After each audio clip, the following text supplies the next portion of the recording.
L'autre fait qui a marqué l'actualité cette semaine, évidemment, ce sont cette répétition des accidents de la circulation qui continuent. Pour en parler, des analystes sur ce plateau pour décrypter l'actualité. Et nous avons l'honneur de recevoir Lansine Bakayoko, il est journaliste, chef du service économie à la FE Wakili. Nous fait l'honneur d'être là ce soir, patron du quotidien L'Intelligent d'Abidjan. Merci. Merci de gagner place. Et puis, Élisée Boloubé, journaliste éditorialiste également, est avec nous ce soir. Docteur Bamba, enseignant-chercheur à l'université. Docteur, merci Élisée, merci à la FE Wakili, merci. Lansine Bakayoko, merci. Messieurs, bienvenue dans le Club de la Presse.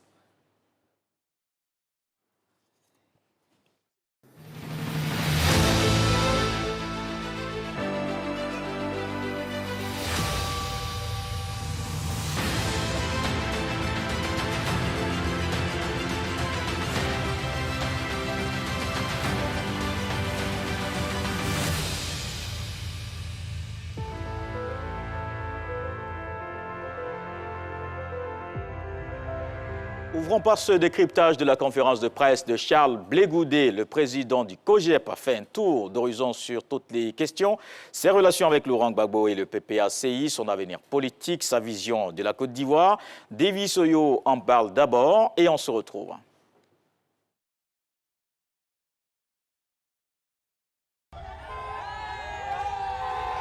Six semaines après son retour en Côte d'Ivoire, Charles Blé Goudé clarifie sa position sur la scène politique.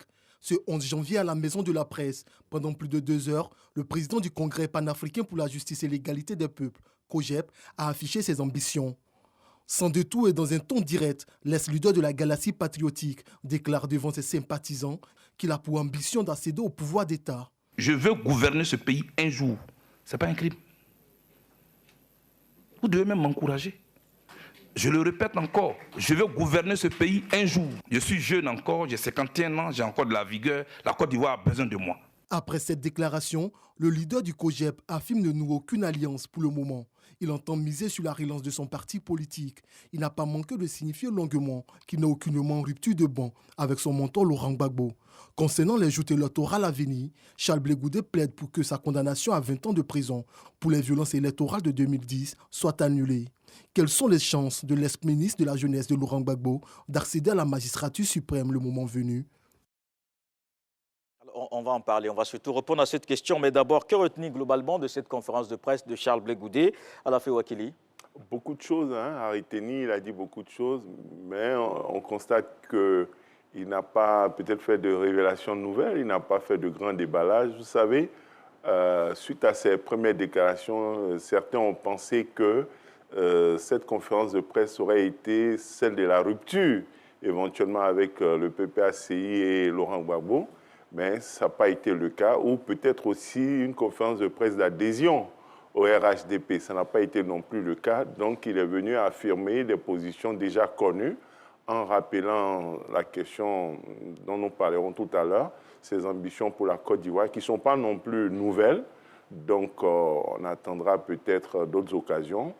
En même temps, notant que beaucoup d'observateurs estiment qu'après ce déballage qui n'en fut pas un, qu'il a fait, Blé Goudé devait rester certainement silencieux pendant quelques semaines. D'accord. Alors, Lansine Bakayoko, rien de nouveau? Oui, on dira que rien de nouveau au soleil. On s'attendait à un grand déballage, comme la FE vient de l'indiquer.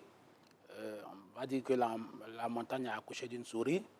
Tout le monde pensait qu'après l'atterrissage de son avion le 26 ou le 27, et il a dit « je vais faire ma première déclaration le 11 janvier » et tout le monde pensait qu'il allait venir casser la baraque. Malheureusement ou heureusement, il est resté dans ces mêmes positions. On a cru qu'il devrait peut-être avoir une rupture fracassante avec son mentor Laurent Gbagbo.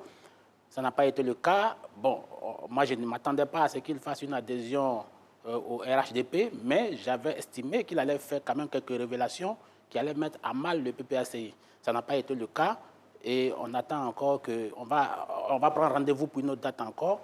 Peut-être que ce sera cette fois la bonne. Oui. Élisée Boloubé. Ben moi, je pense que si on veut se mettre dans la posture du fait qu'on attendait certainement qu'il fasse des révélations là dans le sens de la rupture avec son mentor, c'est-à-dire Laurent Gbagbo, on peut... Mais quelle est votre lecture? Je viens. Sur cette base-là, on peut dire que rien n'a été dit, mais moi je pense que quand j'ai écouté la conférence, il a dit un certain nombre de choses, parce que quand même, il se susurrait qu'il y avait eu un deal qui avait été conclu entre lui et le parti au pouvoir, avant qu'il ne rentre en Côte d'Ivoire, mais il était très clair pour dire à tout le monde qu'il n'y a eu aucun deal, qu'il n'a aucune contrainte, il n'a reçu aucune restriction pour pouvoir entrer en Côte d'Ivoire. Je pense que c'était déjà très clair, parce que beaucoup d'hommes estimaient que le fait qu'il soit rentré, déjà comment il rentre, les moyens dont il dispose pour faire toute sa tournée, on se disait, il y avait des langues qui laissaient croire qu'il y avait des deals qui avaient été faits. Mais là, il était clair pour dire à tout le monde qu'il n'y a eu aucun deal. Sur la question, par exemple, de soit son ralliement au RHDP, il a été très clair pour réaffirmer encore qu'il reste de la gauche. Pour l'heure, ce n'est pas à l'ordre du jour. Il pense que le plus important pour lui, c'est d'implanter son parti politique, de permettre à ce parti politique-là d'être viable, ce d'autant plus qu'il ambitionne, comme lui-même l'a dit si bien, de gouverner la Côte d'Ivoire. Donc je pense qu'il y a quand même quelques éléments qui, pour moi, ont été importants. Sur la question de Laurent Gbagbo, je pense que c'est à demi-mot. On va pousser l'analyse un peu loin, on n'ira pas jusqu'à lui sortir. Bien sûr, on va en parler tout à l'heure. Le verre du nez, mais je crois que déjà, il y a quelques indices. Quand il dit qu'on ne parle pas de son père sur la place publique, je crois que quand même, pour nous qui sommes africains, qui comprenons un certain nombre de choses, on comprend que si c'est pour faire des éloges au papa, on n'a pas besoin d'attendre d'être en privé. Dans tous les cas, il a finalement fini par donner sa position, surtout sa réaction avec Laurent Gbagbo, on en parlera tout à l'heure. Docteur Bamba, quelle est votre lecture globalement de cette conférence de presse? Non, ma lecture rejoint celle des journalistes qui sont là et qui ont fait les reportages, qui ont pu nous dire ce que M. Blé Goudé a pu dire. Rien de nouveau sous le soleil, je crois. Le grand déballage auquel les gens s'attendaient, je crois que les gens sont un peu trop naïfs sur les bords. Nous sommes avec des entrepreneurs politiques qui ont leur propre agenda. M. Blé Goudé n'est pas comment le dire, c'est pas intervenu. C'est quelqu'un qui est dans la politique depuis longtemps. Il sait ce qu'il fait. Il sait pourquoi il avait annoncé le 11 janvier cette conférence de presse. Un homme politique averti, il n'y avait rien à dire. Simplement, je crois que où on attendait Blé Goudé, moi, c'est que quels sont ses rapports avec le président Laurent Gbagbo? Quoi qu'il dise, les faits sont là et les faits sont têtus. Jusqu'à présent, il n'a pas pu encore rencontrer son mentor. Point d'interrogation. C'est ce qui intéresse en tout cas le commun des mortels que je suis, en tout cas l'observateur de la scène politique. Donc attendons de voir, comme le débat va continuer, on donnera notre avis quand ce sera le temps. Alors justement sur ça, il a été clair, il a tranché finalement sur la question. Il a estimé qu'il n'y a pas de problème avec son père, Laurent Gbagbo, et que d'ailleurs il est en attente de l'audience. Donc c'est... Pour moi, est-ce que ça suffit pour vous à régler cette question ou à mettre un terme à cette polémique, à ce problème qui a été peut-être soulevé? Bien au contraire, on n'a pas besoin de mettre fin à cette polémique. Le fait de le clamer, c'est qu'il y a un problème. Je suis avec des journalistes, on ne parle pas des trains qui arrivent à l'heure. On parle des trains qui n'arrivent pas à l'heure. Donc à partir de ce moment, je crois qu'il y a beaucoup à dire par rapport à cette annonce de Blé Goudé. Je crois qu'il y a la rupture, même si elle ne va pas se faire, parce que ce à quoi je crois, c'est que tout compte fait, tous les partis de gauche sont appelés à se réunir. Qu'ils le veuillent ou pas, avec le temps, nous sommes dans la politique qui est en train de se faire. Jusqu'en 2025, il y a beaucoup de choses qui peuvent se passer. Là, il n'y a pas de rupture, il ne peut y avoir de rupture véritablement. Le problème pour Blé Goudé aujourd'hui, c'est qu'il est un parti politique. S'il veut rencontrer Laurent Gbagbo en tant que parti politique, cela veut dire qu'il y a une démarche à faire, il y a un processus. Mais s'il va le rencontrer en tant que père, je ne vois pas en quoi il faille l'annoncer sur la place publique. Mais dans tous les cas, dans les deux cas que vous venez de citer, le résultat, c'est qu'il n'a pas encore rencontré. C'est ce que nous constatons. Voilà pourquoi j'ai dit que les faits sont têtus. Voilà, quoi qu'il dise, il dit qu'il n'y a pas de rupture. Alors que nous constatons qu'il y a des éléments qui peuvent faire penser à une rupture. Voilà, si jamais le doute est levé, on le verra. C'est que s'il aura une grande rencontre avec photo à l'appui et tout, avec les souris, ça va arriver, ça va faire la une des journaux. Et ceux qui ont envie de commenter le commenteront, mais pour le moment, ce n'est pas cela. Alors, Élisée Bolibwe, le fils qui cherche le père, comment ça peut se faire? C'est ce que je suis en train de dire tout à l'heure quand j'ai pris la parole. Je dis quand on doit faire des éloges au papa, on n'attend pas d'être dans un cadre privé pour le faire. On le fait sur la place publique parce qu'on est fier de faire l'éloge au père. Dès l'instant qu'on dit qu'on veut, on doit parler du papa et qu'on ne parle pas du papa sur la place publique, on comprend tout de suite qu'il y a un certain nombre de ressentiments qu'on ne veut certainement pas évoquer pour exacerber une situation éventuellement que tout le monde pourrait suspecter. Moi, je reste fondamentalement convaincu d'une chose, c'est qu'aujourd'hui, quoi qu'il en soit, on ne peut pas nous faire croire que tout est rose, pour la simple et unique raison que Blé Goudé a publié sur sa page que depuis le 4 novembre, c'est-à-dire 22 jours avant sa venue en Côte d'Ivoire, novembre 2023, il avait 2022, il avait introduit une demande d'audience pour rencontrer le président Laurent Gbagbo lorsqu'il sera à Abidjan. Il avait publié ça sur sa page. 22 jours avant son arrivée. Il n'a jamais eu de suite. Il est arrivé jusque-là, il n'a jamais rencontré et son père et l'entourage. Et chose encore plus, je dirais encore plus, qui vient nous conforter dans le fait qu'on pense que les choses ne sont forcément pas au beau fixe. Là, on a reçu une réponse de Katina le lendemain de la conférence de Blé Goudé. Okay. Et il a dit ouvertement que le PPACI n'a reçu aucune demande d'audience venant de Charles Blé Goudé pour rencontrer Laurent Gbagbo. Mais où est la vérité? Ça veut dire tout de suite qu'il y a quelque chose qui ne va pas. Donc là, on peut pas, les Ivoiriens ne sont pas dupes pour qu'on dise aux Ivoiriens que tout roule comme sur des roulettes. Je n'en suis pas sûr. Je sais qu'il y a quelque chose qui ne va pas. Maintenant, qu'est-ce qui fondamentalement ne va pas? Je pense que c'est là maintenant qu'on va creuser. Alors, l'enseignant Bakayoko, clairement, peut-être qu'il y a problème. Oui, manifestement, il y a problème, puisque il était clairement indiqué que, juste avant la venue de Blé Goudé, Koné Katina avait clairement indiqué que le positionnement de Blé Goudé n'agréait pas son parti, puisqu'il a dit si Blé Goudé crée un parti, s'il n'adhère pas au PPACI, nous le voyons comme un adversaire. Alors, cela signifie que Blé Goudé, qui a effectivement provoqué la rupture avec le PPACI, est donc un adversaire. Il est évident qu'il y a des problèmes entre les deux formations politiques, entre le PPACI et le COJEP, et entre Laurent Gbagbo et Blé Goudé. Quoi qu'on veuille peut-être jouer au jeu du chat et de la souris, moi je pense qu'il y a problème. Élisée l'a dit, c'est vrai, quand on doit aller voir son père, on n'a pas besoin d'audience, mais Blé Goudé lui-même l'a dit, et j'ai vu des soutiens de Laurent Gbagbo le réitérer. À partir du moment où Blé Goudé a créé son parti et qu'il veut voir Laurent Gbagbo en tant que président du parti, il y a une démarche administrative qui doit être suivie et ils attendent que Blé Goudé le suive. Mais moi, je pense qu'il y a forcément un problème entre les deux formations politiques et je ne suis pas surpris qu'il y ait une rupture totale dans les mois à venir. Alors, à la fin, Wakeli, le problème, c'est finalement la question du parti politique, le positionnement peut-être de Blé Goudé dans la sphère politique. Oui, c'est ça. Et ce qui était toléré alors qu'ils étaient au pouvoir, le président Laurent Gbagbo était au pouvoir et Blé Goudé était à ses côtés, ne peut être toléré aujourd'hui, parce que, alors qu'ils sont dans l'opposition. C'était toléré avant comment? Blé Goudé n'a jamais été militant FPI, il a toujours été pro-Gbagbo, il a toujours soutenu la cause de Laurent Gbagbo, mais il n'a jamais été militant FPI et il a été leader des jeunes patriotes. Et à l'époque, il y a eu un débat qu'on ne peut pas dire qu'on soutient Laurent Gbagbo sans être FPI. Il a résisté, ils étaient au pouvoir et après, au-delà même du FPI, il y a eu CNRD, il y a eu LMP, tout ça. Quand il y avait l'abondance, les vaches grasses du pouvoir, ça pouvait passer. Aujourd'hui, il y a eu la perte du pouvoir, la chute. Il y a eu la haie. Et à la haie, Blé Goudé, tout en s'autonomisant au niveau de sa défense avec ses avocats, sa propre équipe de défense, s'est quand même mis derrière Laurent Gbagbo en refusant, par exemple, de faire des demandes de mise en liberté provisoire, se disant qu'il y avait un piège.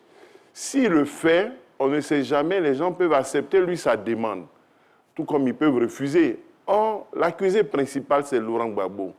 Le jour que Laurent Gbagbo va être libéré, lui, Blé Goudé sera libéré. Mais lui, Blé Goudé peut être libéré provisoirement alors que Laurent Gbagbo va rester. Il n'a pas voulu tomber dans ce piège. Il sort de la haie, il s'autonomise, c'est-à-dire ils sont au pouvoir, ils soutiennent la cause de Gbagbo sans être FPI. Ils sont à la haie, c'est la même cause, la même lutte, la même posture.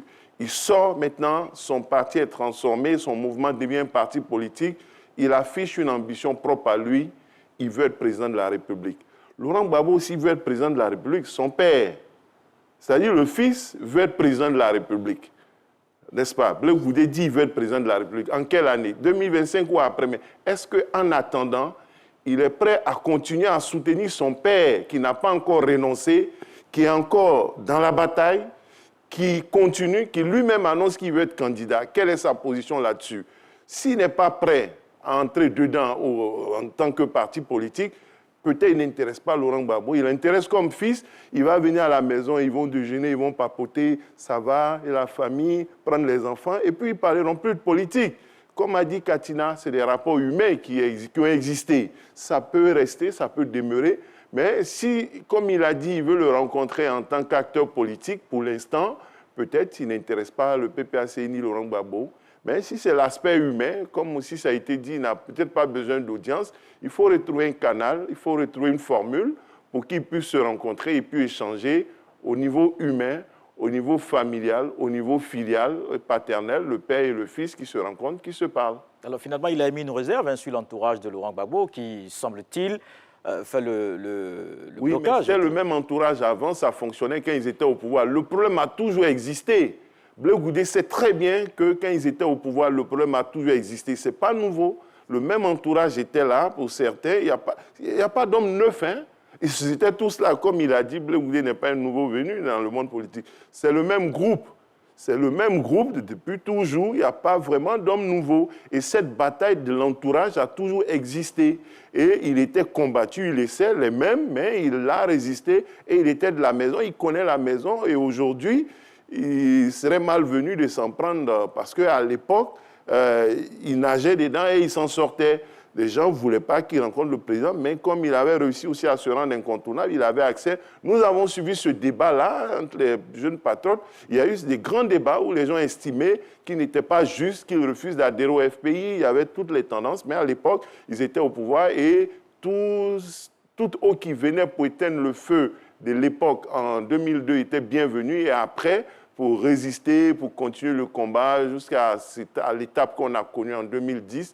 Tout cela a été accepté, mais aujourd'hui, le contexte a changé et les postures qui étaient acceptées à l'époque ne peuvent pas être acceptées. Et Blé Goudé a de nouvelles postures. Il veut diriger la Côte d'Ivoire. Il n'a pas donné d'échéance.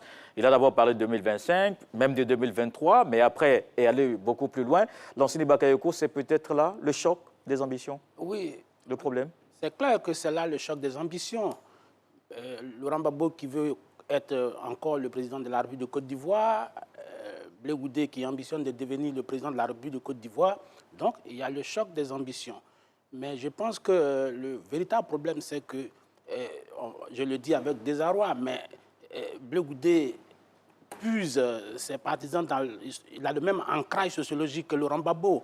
Donc, si Blé Goudé veut se positionner comme un parti, forcément, il ira puiser ses militants dans l'ancienne LMP. Et donc, le PPACI ne voit pas ça d'un mauvais œil. Donc, c'est sûr que Blé Goudé, tant que Blé Goudé veut être président de la République, il ne s'entendra pas avec Laurent Gbagbo, même si les ambitions de Laurent Gbagbo sont canalisées peut-être dans les années à venir, à l'horizon 2025 ou 2030. Mais il y a des héritiers qui se réclament de Laurent Gbagbo aujourd'hui. Et Blé Goudé est mis en minorité puisqu'on estime qu'il ne mérite pas l'héritage du président Laurent Gbagbo pour avoir refusé d'adhérer au PPACI. Donc, le choc va continuer et donc d'autres personnalités comme Damana Picasse ou bien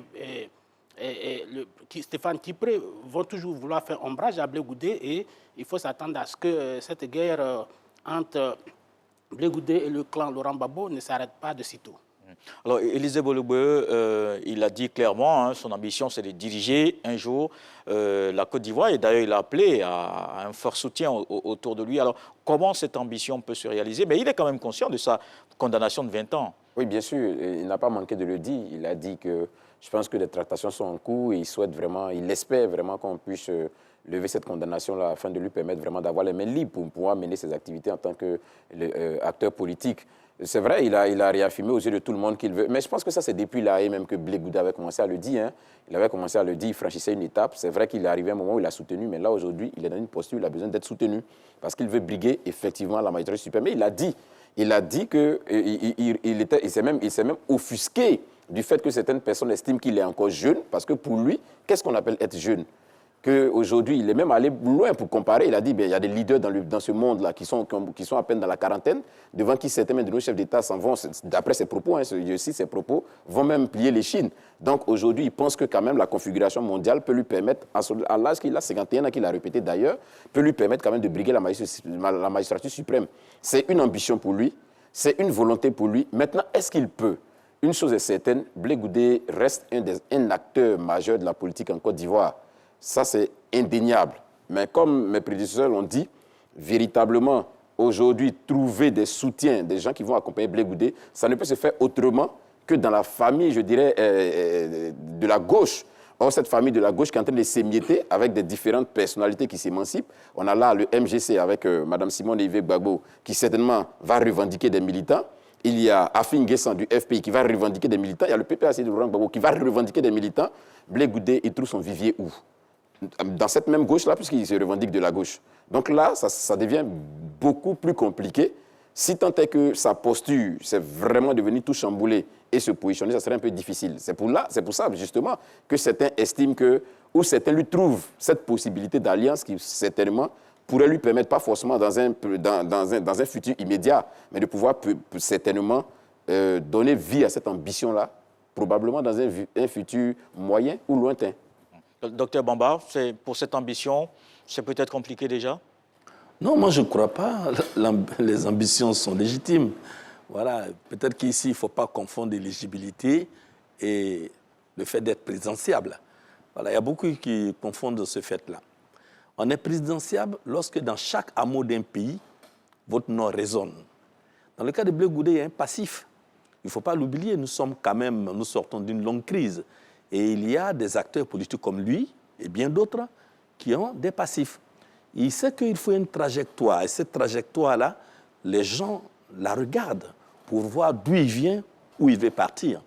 Moi, j'ai bien écouté son discours. Il dit, je veux un jour gouverner ce pays. Le discours est clair, je veux un jour gouverner ce pays. Il n'a pas donné de date, donc il se donne le temps de mûrir, de se construire. Et quant à la comparaison avec tout ce qui se trouve à travers le monde entier, j'aime pas ce genre de comparaison-là parce que les histoires politiques de nos pays sont totalement différentes. Voilà, nous sommes dans un contexte ivoirien. Je ne vais pas m'engager à dire que M. Blé Goudé ne sera jamais président de la Côte d'Ivoire parce que dans ce pays mien, on a toujours dit des gens qui ne seront pas présidents de la République et ils l'ont été. Donc, à mon tour, vraiment, de dire que s'il a des ambitions, ces ambitions sont légitimes. Maintenant, comment fera-t-il pour y arriver? Parce qu'il y a tout un travail à faire. Le premier, c'est d'abord dans son propre camp. Le fait de ne pas s'allier à Laurent Gbagbo est un problème pour lui. On ne touche pas aux icônes. Tous ceux qui sont dans les grands partis en Côte d'Ivoire le savent. On ne touche pas à M. Ouattara, on ne touche pas à M. Gbagbo, on ne touche pas à M. Bédié. Vous voulez le faire, en tout cas, ce sont des icônes, en tout cas pour le moment. Faites très, très attention à ces messieurs-là. Et donc, à partir de ce moment, il faut attendre le passage des icônes avant de pouvoir se lancer. Mais quand est-ce qu'ils partiront? Là aussi, on ne sait pas. En même temps, il faut se construire en ne mettant pas contre soi beaucoup d'adversaires. Parce que le temps venu, ça va décompter pour vous. Donc, M. Blé Goudé, à quel jeu joue-t-il actuellement? Je ne sais pas trop. Je ne vois pas bien dans son jeu. Ce qui est bien, c'est qu'il n'a rien dit de nouveau. À partir de ce moment, ça nous met très à l'aise. Tout ce qu'il a dit, pour ceux qui le suivent sur les réseaux sociaux, savent que, en tout cas, c'est du réchauffé. Ceux qui ne l'ont jamais écouté, ça pouvait être un discours nouveau. En réalité, ça n'en est pas. Ce qu'on attendait de lui, c'est y a-t-il rupture ou pas? À la conclusion, il n'y a pas de rupture. Mais la guerre de positionnement, comme l'a dit Alafé, fait que Blé Goudé ne va pas rencontrer Laurent Gbagbo de sitôt. Parce qu'également, autour de lui, il y a des jeunes loups qui ont aussi envie de l'écarter, lui, pour être demain les successeurs légitimes de Laurent Gbagbo. Donc, cette bataille-là, elle a toujours existé. Elle n'est pas nouvelle. À partir de ce moment, dans le champ politique, tous ceux qui y sont savent comment les choses se passent. Donc, Blé Goudé n'étant pas naïf, je crois qu'il sait que ça sera très, très chaud pour lui pour pouvoir remonter la pente et se faire adouber par tous ceux à qui il pense. Alors, Alafé Ouakili, est-ce que vous pensez que c'est mal parti ou il est barré? Non, ce n'est pas mal parti. Ça va être difficile, mais ce n'est pas mal parti. Mais il y a des obstacles. On va y revenir. Vous savez, la première des choses, peut-être pour devenir président de la République, c'est d'en nourrir l'ambition. Là, on voit, il ne s'en cache pas. On peut même dire qu'il y pense en se rasant souvent, peut-être pas chaque fois, selon l'expression. Il dit « je veux gouverner un jour ce pays ». Et ce n'est pas la première fois qu'il le dit. C'est déjà le début. En le disant, il fait 25% du chemin, un quart du chemin. Le reste, il y a des obstacles. L'un de ces obstacles, c'est sa condamnation.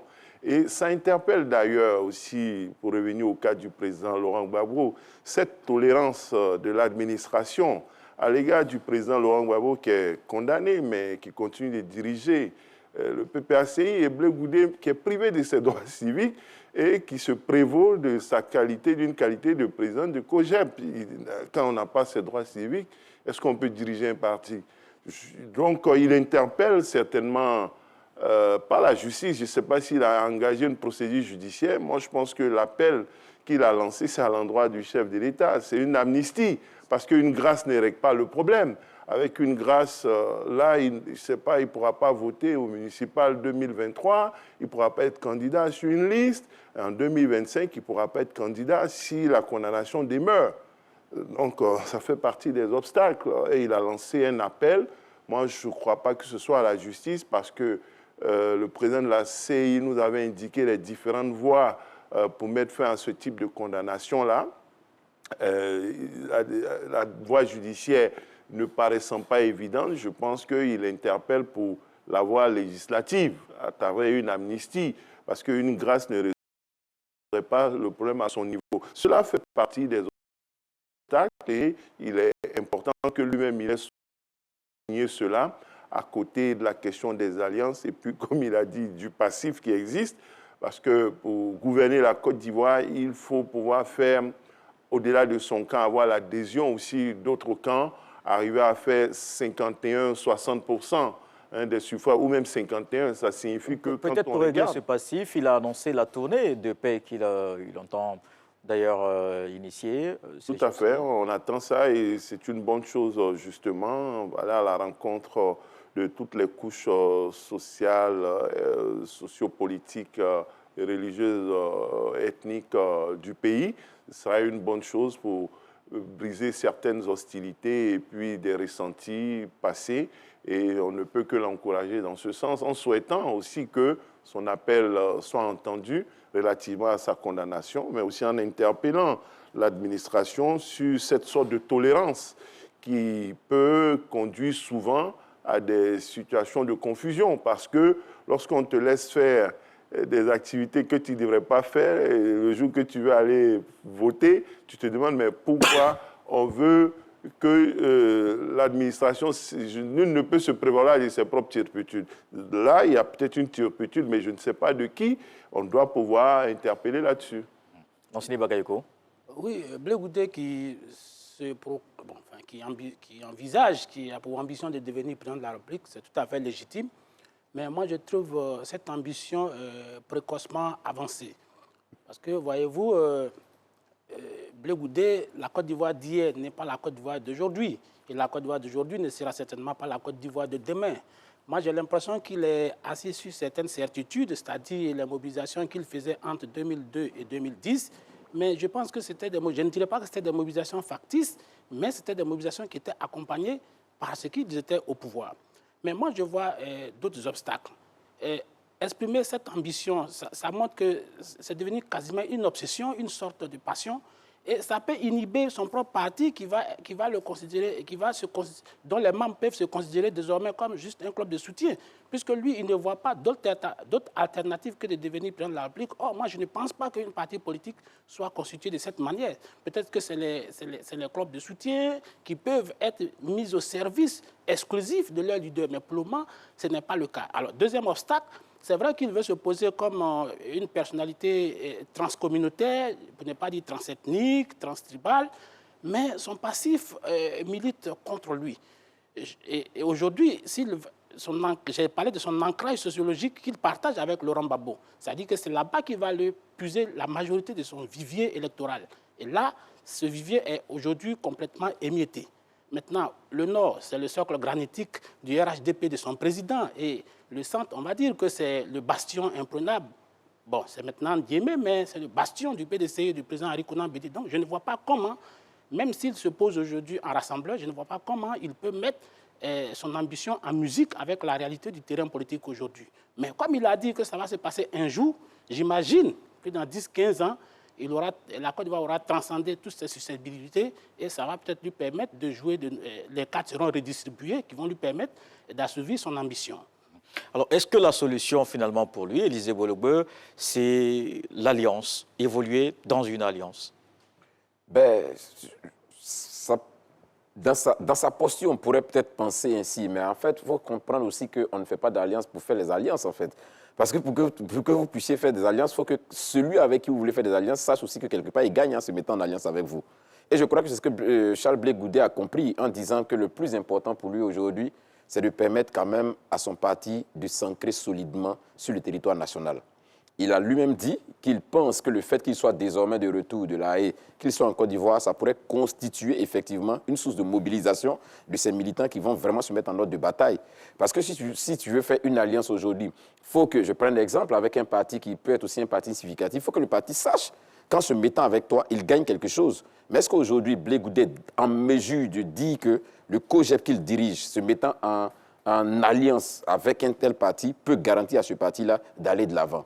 Je crois que c'est une interrogation. Bon, je pense qu'il a été quand même précis sur ça, le nombre de personnes autour de lui, la mobilisation même financière, qu'est possible de faire le COJEP. Ça, il est revenu largement dessus. Financière, quand il évoquait la question, comment est-ce qu'il est arrivé. Parce que certains disaient, effectivement, lié le fait qu'il soit rentré et tout ce qu'on a vu comme son cortège et autres, au fait qu'il y avait un deal avec le pouvoir. Et c'est là qu'il a tenu à préciser que non, c'est la cotisation de ses membres, notamment ceux qui sont à l'extérieur, qui lui ont permis de pouvoir rentrer et de pouvoir faire les visites qu'il fait. Donc ça veut dire qu'il a une force alors? Non, mais attends, mais une force, quand vous dites une force en tant que telle, la cotisation, même un parti qui n'a pas aussi peut-être, je dirais, l'aura du COJEP, peut mobiliser, peut faire un appel de fonds à des gens de l'extérieur qui peuvent lui donner des moyens, ça c'est possible. Mais est-ce que ça fait de vous un parti qui a la capacité de mobiliser autant de monde qui soit à mesure de jouer sur les résultats au niveau du vote? Là, la question, c'est la problématique. Parce que le plus important, ce n'est pas juste de mobiliser les moyens financiers. Mais aujourd'hui, est-ce qu'on a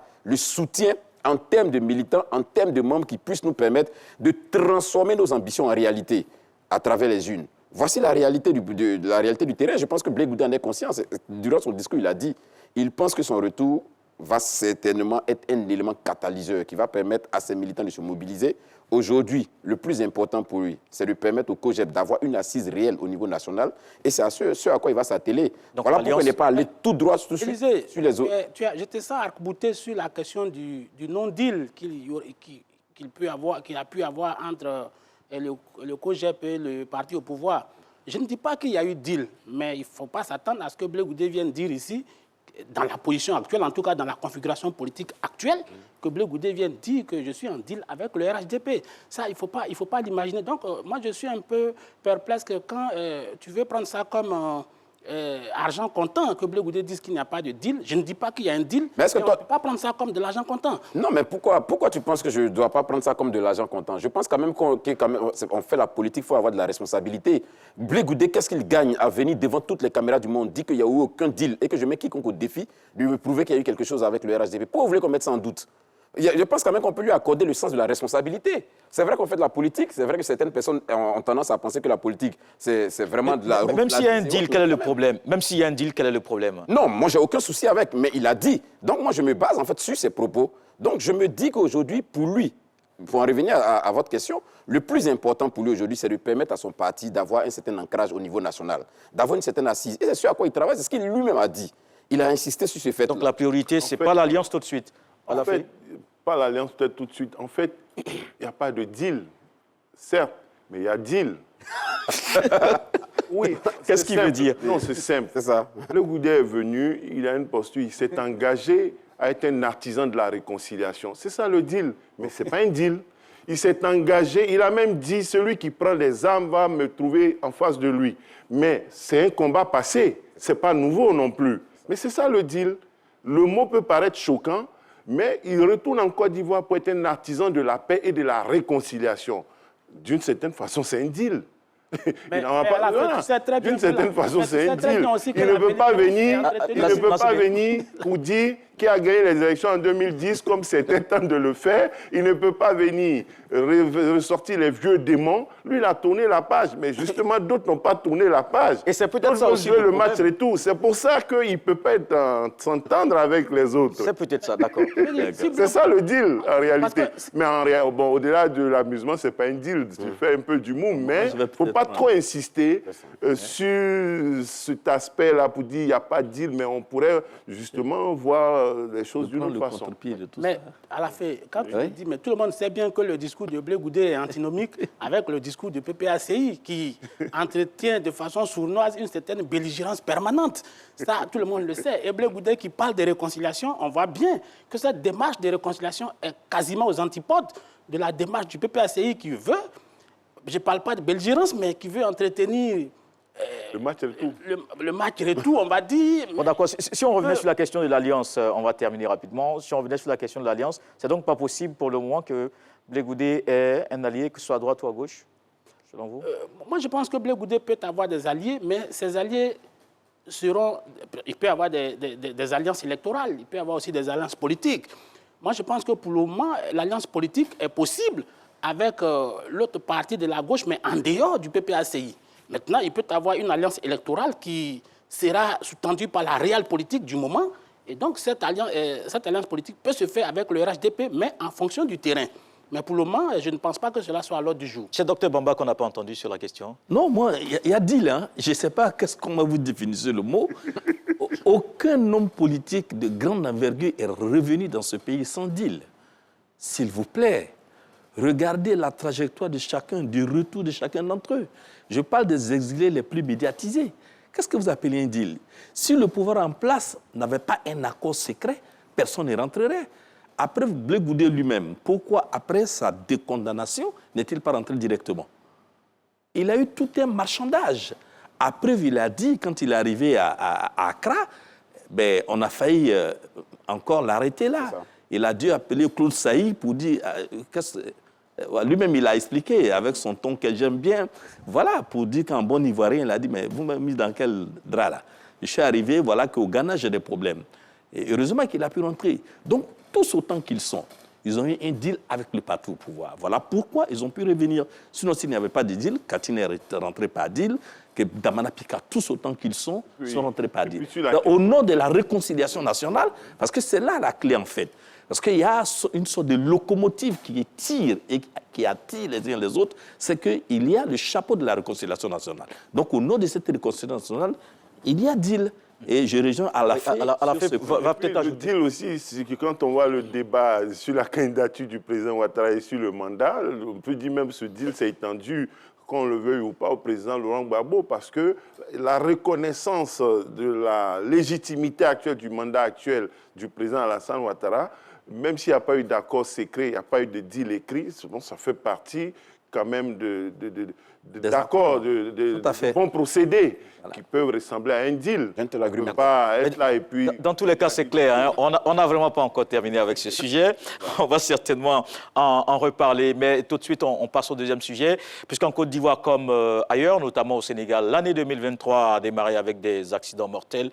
Ici, sur place, le bureau d'enquête a livré ses premières conclusions sur le drame de Yamoussoukro. L'incivisme pointé du doigt. Lévi Soyo.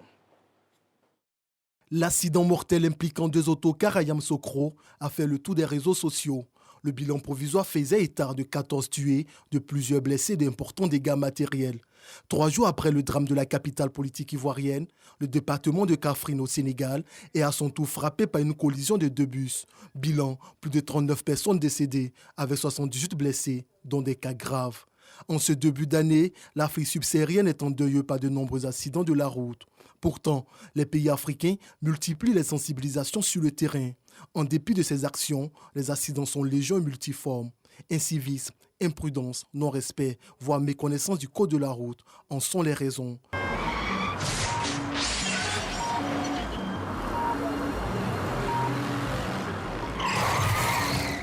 En Afrique, les accidents de la route sont la première cause de mortalité des moins de 30 ans. Notre continent détient en effet le triste record de la mortalité sur les routes, avec en moyenne 650 décès par jour. En 2020, plus de 1500 décès et plus de 1300 blessés ont été enregistrés sur les routes ivoiriennes. Face à ces chiffres alarmants, la Côte d'Ivoire a adopté une stratégie de sécurité routière baptisée « Stop Incivisme sur les routes ». Objectif, réduire les accidents de moitié d'ici à 2030. Pour atteindre ces résultats, l'État est passé le 7 septembre 2021 à l'opérationnalisation de la vidéoverbalisation, après une phase test de 2 ans. 200 caméras sont disposées sur les axes routiers les plus accidentogènes de la capitale économique. En cas d'excès de vitesse, de passage au feu rouge, de défaut des documents de transport, de conduite en sens inverse et plus récemment le non-respect de la plage horaire, les caméras captent automatiquement l'infraction et le contrevenant est directement notifié. Malgré ces dispositifs, la route continue de tuer et le nombre des victimes se compte toujours par milliers. Alors, quelle solution pour résoudre efficacement la problématique de la sécurité routière en Afrique? Alors c'est une question qui est d'ailleurs la bienvenue et nous avons rappelé tout à l'heure toutes nos excuses. Ces images ont certainement pu choquer par la violence. Alors c'est vraiment inquiétant, Élisée Bolobé, alors qu'on pensait vraiment avec toutes ces mesures en place que ça irait mieux sur la route. Oui, c'est inquiétant, c'est même, je dirais, désolant, parce qu'avec toutes ces nombreuses campagnes qui sont faites, voir encore ces nombreux morts dans des accidents provoqués généralement en grande partie par l'incivisme. C'est juste ça. C'est vraiment désolant et ça inquiète. Moi, je pense que souvent, on trouve que je suis un peu très rigide ou très dur, mais je me dis que après la phase de la sensibilisation, il faut la répression. Je crois que pour moi, c'est un peu ça. Il faut qu'on y arrive parce qu'on ne va pas continuer à perdre nos bras valides, ces jeunes gens, ces personnes-là constamment. 1500 personnes qui décèdent chaque année, mais c'est gravissime. C'est des forces vives qu'on perd, c'est du capital humain important qui s'en va comme ça, juste par le fait d'incivisme, par le fait d'irresponsabilité. Je crois qu'il faut qu'on mette quand même un haut là à cette situation et qu'on mette un point final, que ça ne doit pas pouvoir continuer en fait. Docteur Bamba, comment on explique tous ces drames sur nos routes? Que dire? Ces images, elles sont choquantes, mais je crois qu'il faut nous choquer. Parce que je crois que le ministère des Transports, on le voit, hein, fait beaucoup d'efforts. L'OSER existe, je ne sais plus depuis combien d'années. On était encore collégiens, lycéens, on sait que l'OSER existe depuis longtemps. Que se passe-t-il pour qu'on continue de constater ce que nous constatons? C'est parce qu'il n'y a pas de répression. Moi, je pense. Pour le permis de conduire, par exemple, on a eu à mettre les gendarmes dans le coup. On l'a constaté, c'était l'année dernière, avec le ministère du Transport, pour que déjà on puisse donner les permis de conduire à ceux vraiment qui y ont droit, parce que tout un réseau mafieux s'était créé pour l'octroi de ces permis de conduire-là. Mais au-delà des permis de conduire, c'est la conduite elle-même sur les différentes artères de notre pays. Comment conduit-on? On le constate, tous ceux qui sont sur les routes constatent qu'il y a l'incivisme. Je crois que s'il y a un mot plus fort, on pourrait le dire, mais on ne sait même pas comment qualifier le comportement de certains conducteurs. Je crois qu'à ce niveau, il faut vraiment de la répression, une vraie répression, qui consiste à retirer les permis carrément aux gens et à les condamner pour un certain nombre d'années. Voilà, vous êtes dans le domaine des médias, vous savez que vous avez des tribunaux moraux, qui sont l'ANP, comme on appelle l'OLPED, mais vous êtes aussi condamné par la justice ivoirienne lorsque vous fautez. Pourquoi pour les conducteurs, ce serait autrement? Je pense qu'il faut passer à une vraie phase de répression et vraiment ne pas s'amuser avec ça, le faire vraiment avec la plus grande rigueur qui existe pour ne pas que nous puissions assister à ce que nous voyons. L'enseignant Bakayoko, la répression, évidemment, elle est là, puisque aujourd'hui, avec la vidéo-verbalisation, les amendes, ne serait-ce que ça déjà, c'est important. D'abord, je dois dire que les accidents de la circulation sont aujourd'hui, c'est une question de santé publique majeure pour nos pays. Et en termes de chiffres, il faut savoir que 94% des accidents sont causés par les conducteurs et 6% sont dus aux questions mécaniques. Ça veut dire que c'est l'incivisme qui est la cause majeure des accidents. Mais moi j'ai l'impression que la législation pénale ivoirienne vis-à-vis des accidents de la circulation me paraît un peu trop souple. Il faut quand même corser cette législation en tout cas pour dissuader le maximum de chauffeurs. Voyez-vous, quand on est dans la circulation, vous voyez des chauffeurs, mais c'est de l'insouciance totale. C'est-à-dire qu'il peut prendre le sens inverse, mais même quand il est arrêté, c'est quelques amendes, quelques contraventions, et puis il passe. Mais si la législation pénale devient plus forte, c'est vrai qu'aujourd'hui, dans la nouvelle nomenclature, les peines d'emprisonnement peuvent aller jusqu'à 1 an, 6 mois, 2 ans, mais je trouve que tout cela est faible. il faut corser. Et les amendes, même souvent, c'est de 20 000 à 360 000 francs. Moi, je trouve que tout ça est faible. Donc, je pense que j'en appelle aux autorités pour corser la législation pénale vis-à-vis des accidents de la circulation. Parce que pour moi, ce serait un moyen de dissuader ces chauffeurs qui, pour le moment, causent la mort sur nos routes. Pour cette année seulement, il y a eu 1200 morts sur nos routes. En 2022, vous voulez dire? 2022. Oui. Ça, ce n'est plus acceptable. En 2020, on était à 1500. Ce n'est plus acceptable. Alafi Wakili. Oh oui, hein, je souscris à ce qui a été déjà dit, pas grand-chose à ajouter. Il faut s'être réprimé, mais poursuivre la sensibilisation quand même. Il faut poursuivre la sensibilisation quand même. Et puis, avant les grands drames comme celui de Yamoussoukro, j'avais une idée, je ne sais pas si c'est une bonne idée. Ceux qui ne respectent pas les règles, ceux qui sont identifiés par les caméras dans le cadre de la vidéo-verbalisation, peut-être il faudra afficher leur nom, les mauvais conducteurs. Oui, M. Élisée Bolobleu, Dr Bamba, oui. Vous avez fait l'infraction, vous devez payer 2 000, 5 000, 10 000. Il faut peut-être trouver un endroit sur Internet, Facebook, pour mettre les noms des mauvais conducteurs. Moi-même, j'ai violé un feu, je n'ai pas porté de ceinture, on marque, Lanciné et toi. Ce que nous faisons, c'est écrit X, toute personne. Il faut le faire et puis on constate nos légers dégâts pour éviter qu'on arrive à des dégâts plus graves. Il faut y réfléchir, il faut voir la faisabilité.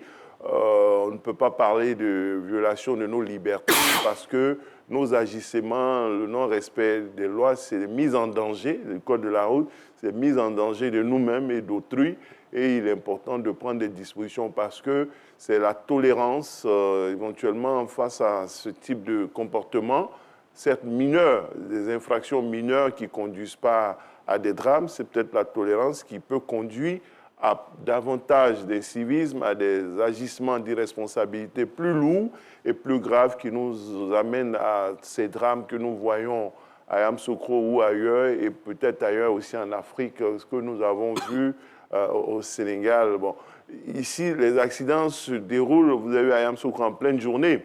Sinon, il y a eu une mesure au Sénégal, je me suis dit qu'on aurait pu la prendre d'ici, mais si vous avez remarqué, il y a eu une année, il y a eu des périodes où il y avait beaucoup d'accidents nocturnes en Côte d'Ivoire. Oui. Mais il semble que cela ne se passe plus. Les gros camions, les cars, les voyages de nuit, tout, je ne sais pas si ça se poursuit, mais il fut une année où dans les dépassements nocturnes, il y avait des gros drames. Cela semble avoir cessé, mais au Sénégal, ils viennent de prendre des mesures pour interdire la circulation de ces cars-là pendant la nuit. Je me suis dit, ah tiens, ce ne serait pas une mauvaise mesure ici, mais en me souvenant que par le passé, il y avait eu beaucoup de ces accidents et que de nos jours, c'est dans la journée même que les gens font des gaffes. Je me suis dit, est-ce que ce serait utile à titre préventif de reprendre à nouveau cette mesure pour éviter des drames nocturnes? Bon, je soumets aussi à la réflexion, mais de moins en moins, à ma connaissance, il y a ce type d'accidents nocturnes chez nous. Ce qui s'est passé au Sénégal, c'était la nuit. Mais j'attire l'attention là-dessus pour dire que le ministère des Transports et les autorités pourraient déjà aussi regarder ça. Je parle des gros camions et des gros cars, transport de personnes, mais sinon, lorsque des particuliers continuent de rouler sauvagement sur les routes dans la nuit, il y a forcément des accidents. Mais encore que peut-être la nuit, les gens se disent que c'est difficile de mobiliser les secours, peut-être les gens sont souvent plus prudents en conduisant la nuit, peut-être. Alors, ce n'est pas parce que les gens... C'est-à-dire que ces genres de mesures sont faites peut-être quand on a des problèmes de visibilité, des problèmes oculaires, mais les gens savent, quand ils sont en infraction, ils le savent. Donc, c'est des actes délibérés. C'est pour ça que nous disons qu'il faut corser la législation. Sinon, ce n'est pas que les gens ne savent pas qu'on ne conduit pas de telle manière. Tous les chauffeurs savent qu'on ne prend pas le sens inverse. Ils savent qu'on ne grille pas le feu. Ils le savent. Mais ils le font délibérément. Parce que la législation est faible. La législation est faible. Non, le problème, les sanctions. Les sanctions, souvent même, ils sont victimes aussi, les chauffeurs. Ils meurent dans les accidents. Donc, la sanction... Oui, comme c'est le cas, le cas oui, de l'accident. La sanction, bon, je ne sais pas... la sanction, est-ce que c'est efficace? Le propriétaire est chez lui, il n'a pas dit forcément au chauffeur de prendre un truc en sens inverse. Faut-il faire des enquêtes de moralité? Lui, il va payer. Si on prend le cas, si on prend le cas de Yamoussoukro, c'est quand même un cas grave. Il faut bien qu'il y ait des sanctions sur le cas de Yamoussoukro. Oui, est-ce que ça? Oui, des mesures ont été prises sur le cas de Yamoussoukro. Des mesures ont été prises. Oui. Ils sont même allés jusqu'à la suspension d'activité de la compagnie qui a... Fautive. Voilà, la compagnie fautive, là, qui a suspension de toute activité. Et même, je crois qu'il y a une procédure judiciaire qui a été même engagée à l'encontre et bien des auteurs du fautif. Mais comme pour peut-être rejoindre un peu un des points que Alafé évoquait tout à l'heure, la question de rendre public un peu les auteurs d'infractions. Aujourd'hui, il y a un certain nombre de dispositions qui sont prises, comme le retrait du permis, par exemple. Il y a une commission qui statue chaque mois et qui retire des permis. Mais combien de personnes savent aujourd'hui à qui on a retiré le permis? On ne sait même pas. Je crois que peut-être si on donnait beaucoup plus de visibilité à ces mesures-là qui sont prises, qu'on rendait plus publiques, vraiment qu'on mettait à la disposition du citoyen lambda les informations relatives à ces suspensions, ces retraits de permis, à ces actions, mesures vigoureuses que le gouvernement fait, ça pourrait peut-être amener certains même à pouvoir revoir leur manière de faire. Il y a des chauffeurs de Gbaka qui ont fait des rodéos à Abidjan, ici, on a même vu ça dans les vidéos. Ils ont été interpellés, on leur a arraché le permis. Mais aujourd'hui, tu ne peux même pas mettre le visage sur ce chauffeur de Gbaka là. Je me demande même où il se trouve. Peut-être même que ce même là est en train de rouler encore un Gbaka, on ne sait même pas. Sans permis. Parce que aussi aujourd'hui, les statistiques ont montré qu'il y a beaucoup de personnes qui roulent des Gbaka qui n'ont pas le permis, qui roulent des transports en commun sans permis en réalité. Donc, arrivé à un certain moment... Mais comment ils arrivent alors à s'en sortir avec la police, qui, me semble-t-il... Ben ça, c'est une grande question que tu nous poses et que sur laquelle nous on s'interroge. Comment ils arrivent à fonctionner? Nous tous même, on se pose une question. Je ne saurais te donner une réponse. Nous tous, on est même étonnés. Comment ces personnes arrivent à passer par les mailles de la police alors que logiquement, ils ne doivent pas conduire? Moi, j'ai été témoin d'un accident et quand on a arrêté le concerné, ou du moins, quand la scène s'est déroulée, qu'on est venu sur les lieux, on était, je dirais vraiment sidéré de constater qu'il n'avait ni permis, mais le véhicule en lui-même n'avait pas les papiers. Mais ce n'était pas une voiture banalisée, c'était pas une voiture, c'était quand même une rutilante. Hein. Et bien, j'ai été vraiment surpris. Donc, c'est dit je crois qu'il y a beaucoup d'efforts qui doivent être faits dans ce cadre-là. Et il faut qu'on médiatise toutes les mesures qui sont prises là au maximum pour que tout le monde en soit imprégné. Et que les fautifs aussi soient, excusez-moi du terme, mais soient brandis aux yeux de la nation pour dire que, bon, voilà ceux-là qui ont décidé d'aller à l'encontre des lois et donc de nous créer des problèmes à nous tous, en fait. Et qu'il ne faut plus jamais leur donner le volant de véhicule. Exactement. D'accord. Alors, docteur Bamba, la solution Oui, je pense que... on a dit qu'il y a des campagnes de sensibilisation. A-t-on fait le bilan de ces campagnes? Parce qu'il faut faire le bilan des campagnes pour voir si l'objectif de départ a été atteint ou pas. Dès lors, si cet objectif ou ces objectifs ne sont pas atteints, on doit rectifier le tir. L'incivisme ne concerne pas seulement les chauffeurs, ça nous concerne nous également. Je crois que vous êtes témoins de cette vidéo que nous avons tous vue, où il y a un jeune Ivoirien qui s'en prenait à un agent des forces de l'ordre, alors qu'il semble que c'est lui qui aurait donné l'autorisation au taxi de prendre le sens inverse. Nous sommes fautifs. Quelquefois, nous sommes dans ces transports en commun. Nous sommes très heureux qu'il y ait de la vitesse parce que nous sommes pressés d'arriver à temps opportun pour un quelconque rendez-vous. C'est à nous aussi de les interpeller. Donc, il y a comme ça beaucoup de manquements dans la société. Tout le monde s'y complaît. À partir de ce moment, quand il y a drame, nous sommes dans l'émotion et on essaie de voir comment il faut trouver des solutions. Tant que les solutions seront des solutions émotives, il va de soi que nous n'allons pas sortir de cette galère. Bon, je pense qu'il faut faire le bilan des campagnes de sensibilisation. Il faut se demander qu'est-ce qu'on a dit qui n'a pas marché. J'ai même, dans mes lectures, constaté que les imams, les prêtres, tout le monde s'y était adonné dans les églises, les temples et les mosquées pour sensibiliser ceux qui venaient à la prière pour dire voilà, nous sommes tous fautifs. Et quand il y a un accident, autant le chauffeur que nous sommes tous victimes, tout ça. On a fait ça sur combien de temps? On ne doit pas arrêter de le faire. Je le disais tantôt quand j'avais commencé, depuis quand l'OSER existe.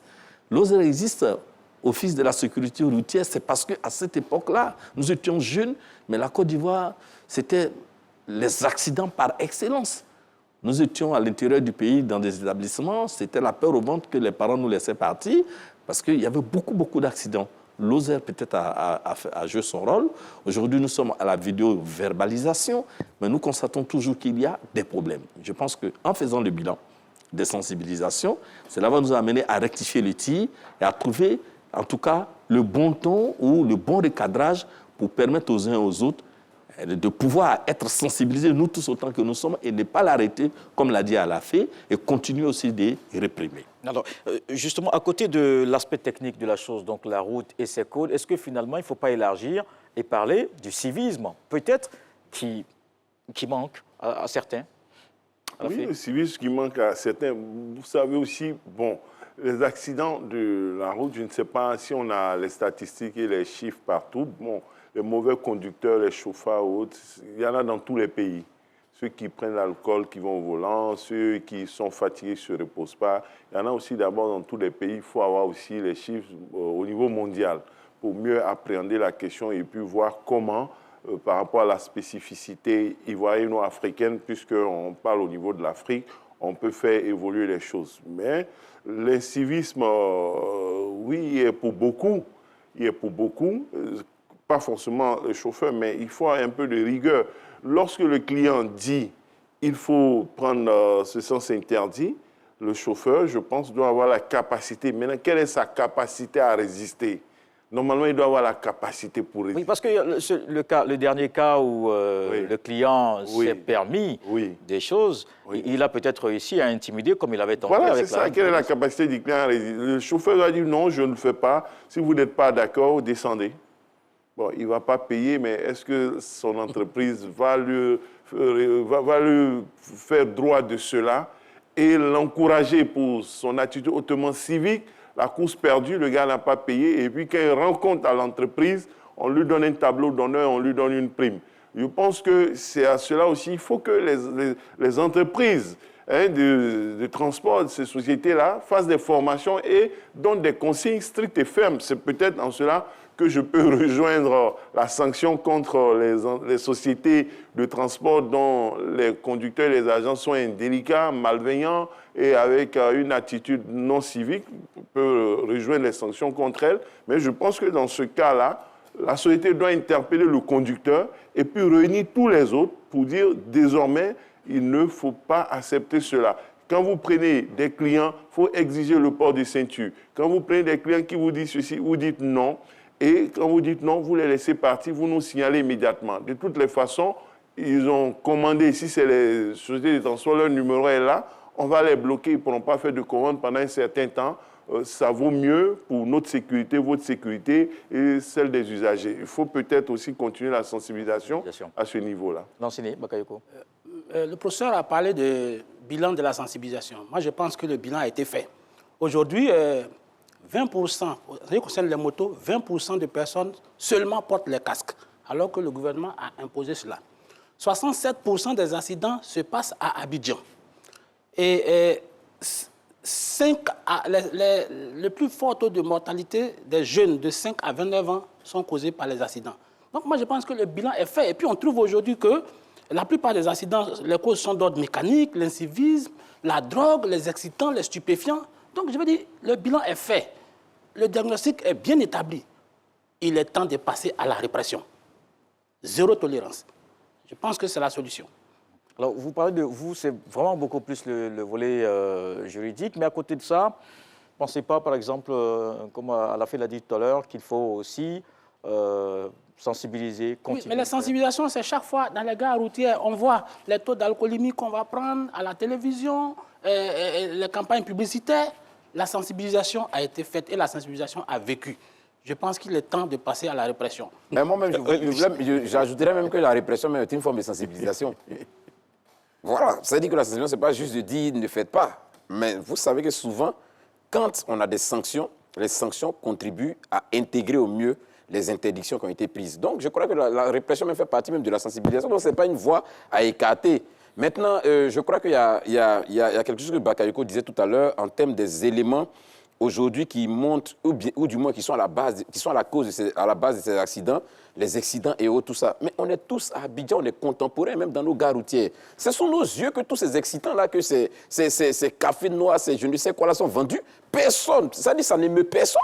Devant, mais souvent, on est assis dans le véhicule et puis... Vous n'allez pas en vouloir au café, d'ailleurs, que la Côte d'Ivoire produit avec excellence. L'accident dont je parle, je pense qu'on se comprend aisément. Et c'est aux yeux de tout le monde que ça se fait et personne n'est ému. Et puis après, on les supplie quand les dégâts interviennent. Mais à côté de ça, je crois aussi qu'il faut reconnaître quelque chose sur la question, par exemple, des infrastructures routières. Ça, à ce niveau-là, beaucoup d'efforts ont été faits. En tout cas, je pense qu'en Côte d'Ivoire, nul ne peut contester ce fait-là, à moins qu'on ne soit animé vraiment de mauvaise foi. Mais comme je le dis toujours, quand c'est bien fait, il faut encore continuer de mieux faire. Donc peut-être à ce niveau aussi, il faut essayer de voir, parce que certains de nos attaques quand même ont besoin quand même d'être refaits, d'être réactivés, d'être réhabilités. Docteur Bamba, très rapidement. Oui, rapidement. Je voudrais dire à Alassane Bakayoko que oui, le bilan est fait. La sensibilisation de l'objectif n'est pas atteinte. Si 20% portent le CAC, c'est que le message de départ n'a pas été compris. Dès lors, il faut resensibiliser pour que le message soit compris. En fait, c'est cela. Je suis enseignant. Quand on fait un cours, qu'on fait une évaluation et que beaucoup d'étudiants ou d'élèves n'ont pas la moyenne, c'est que le cours n'est pas passé. On est obligé de refaire le cours et de faire une nouvelle évaluation pour que les élèves puissent se rattraper.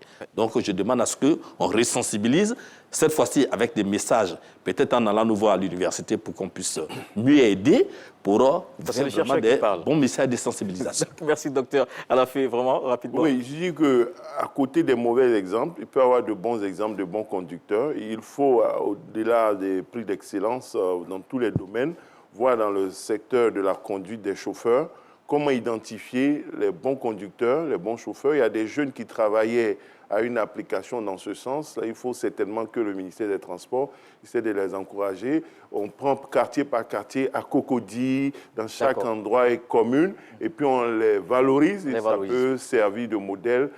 Et puis Merci pour ce soir, c'est terminé. Merci Lansine Bakayoko, Alafé Wakili, Élisée Boloube, docteur Bamba Sidiki. Merci à vous de nous avoir suivis. Restez sur RTI 1, tout de suite le journal de 20h. Cette émission est réalisée par Fofana Mamadou. Merci à toutes les équipes techniques autour. À dimanche pour un autre numéro du Club de la Presse.